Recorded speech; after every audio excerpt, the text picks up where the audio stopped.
నువ్వు నన్ను ఎప్పటినుంచో డబ్బులడుగుతున్నావు. కాని ఇప్పుడు నీకు ఆ డబ్బులిద్దామనుకుంటున్నాను. ఇన్నాళ్ళు నువ్వు ఎంత అడిగినా నాకు ఇవ్వాలనున్నా తిరిగిస్తావో లేవో అన్న సంశయంతో ఇవ్వలేకపోయాను. కాని ఎప్పటికైనా తిరిగిస్తావనే నమ్మకం కలిగి ఇప్పుడిద్దామనుకుంటున్నాను. 500 నోట్లు 1000 నోట్లు చాలా ఉన్నాయి. ఇన్నాళ్లకి నీ అవసరం తీర్చడం కోసం నేను నీకు డబ్బిద్దామనుకుంటే 500 నోట్లు 1000 నోట్లు రద్దయ్యాయి. ఎన్నాళ్లనుంచో నన్ను డబ్బడుగుతున్న నీకు ఇద్దామనుకుంటే ఇలా జరిగింది. నా దగ్గర డబ్బు తీసుకోడానికి నువ్వు పడ్డ తపనా కష్టం నన్ను కరిగించాయి. అసలీ నెల 9వ తారీఖు నుండి బ్యాంకుల ముందు ఏటీఎంల ముందు క్యూలో నుంచున్న జనాలను చూస్తుంటే నా గుండె ఆగిపోయినంత పనవుతుంది. అందుకే ఆ డబ్బు మార్చలేక నీకిద్దామనుకుంటున్నాను. నువ్వు తీసుకో.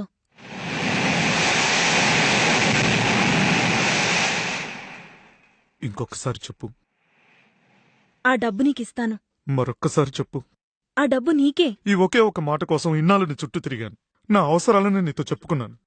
ఈ ఒకే ఒక మాట కోసం నీ ఖర్చులని నావిగా నా దగ్గరున్న చిల్లర మొత్తం నీకే ఖర్చు పెట్టాను. కానీ ఈ ఒకే ఒక మాట కోసం ఈరోజు అప్పుల్లో మునిగిపోయి టెన్షన్తో బతుకుతున్నాను.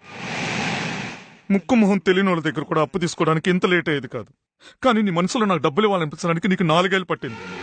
తీరా చూస్తే ఇప్పుడు 500 1000 నోట్లు చల్లవంటున్నారు. ఎందుకంటే నువ్వు ఇస్తానన్న పాత కరెన్సీని ఒక గంటలోనో, ఒక రోజులోనో, ఒక వారంలోనో, ఒక నెలలోనో ఎట్టి పరిస్థితుల్లో నేను కొత్త కరెన్సీలోకి మార్చలేను. కేవలం నేను ఒక్కనే కాదు, ప్రతి ఒక్కరూ తమ దగ్గర ఉన్న డబ్బును మార్చడానికి వైజాగ్ జగదాంబ సెంటర్లో, బెజవాడ బెన్ సెంటర్లో, హైదరాబాద్ అబీట్స్ లో, గుంటూరు జిన్నా టవర్ సెంటర్లో, ఒకటంటే భారతదేశంలోని ప్రతి ఊర్లోనూ ప్రతి బ్యాంకు ముందు స్వచ్ఛమైన కరెన్సీ కోసం పిచ్చోళ్ళగా క్యూలో నుంచి ఉంటున్నారు. వాళ్ళ అవసరాలని, కష్టాన్ని ఏ బ్యాంకు కూడా అర్థం చేసుకోవట్లేదు. అయినా వాళ్ళంతా సామాన్యుడి అవసరాలు తీర్చరు. కోట్లు కోట్లు బ్లాక్ మనీ ఉన్న మాల్యా లాంటి వాళ్ళు ఉన్నారే, వాళ్ళ అవసరాలు తీరుస్తారు. డబ్బు మనిషి గౌరవాన్ని ఇస్తుంది, హీరోని చేస్తుంది, అవసరమైతే నాయకుని చేస్తుంది.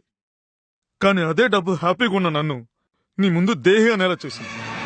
డబ్బు కావాలి కావాలి నేను నిన్ను అడిగినప్పుడు నువ్వు నాకు ఇవ్వలేదు. ఇప్పుడు ఆ నోట్లే మారట్లేదు. ఆ మారని నోట్లు ఇప్పుడు నువ్వు నాకు తీసుకొచ్చిస్తానంటే ఏం లాభం? అయినా ఇప్పుడు ఆ డబ్బు నువ్వు నీ పర్సనల్ లోన్స్ క్లియర్ చేసుకోవడానికి వాడితే మంచిది.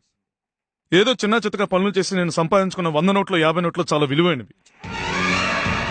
ఆ విలువైన నోట్లను నీ దగ్గర పెద్ద నోట్లకు ఆశపడి అవి నువ్వు ఎప్పుడిస్తావో తెలియక ఉన్న పనులని మానుకుని నీ చుట్టూ తిరుగుతూ నా దగ్గర ఉన్న డబ్బులన్నీ సర్వస్వం నీకే ఖర్చు చేశాను. ఆఖరికి టీ తాగడానికి కూడా చెల్లలేని పరిస్థితికి వచ్చాను. ఈ పరిస్థితుల్లో నేను ఉన్నప్పుడు కూడా ఆ నోట్లు నువ్వు నాకు వచ్చి ఇస్తానంటే ఆ డబ్బు మార్చే శక్తి నాకు లేదు. కేవలం నేను ఒక్కనే మార్చలేను అనుకోకు. మన దేశంలో ఇప్పటికిప్పుడు ఎవడో కూడా ఈ డబ్బును మార్చలేడు. అన్ని రూల్స్ పెట్టాడు మోడీ. బ్యాంకు ముందు క్యూలో నిలబడే టైం అయింది. Good bye. ప్లీజ్ గణేష్, ఒక్కసారి నా మాట విను. పైకి చెప్పుకోలేకపోతున్నాను కాని నాకు చాలా అవసరాలున్నాయి. నా దగ్గరున్న 5 లక్షలు పట్టుకెళ్ళి ఒక్క 20,000 100 నోట్లివ్వు.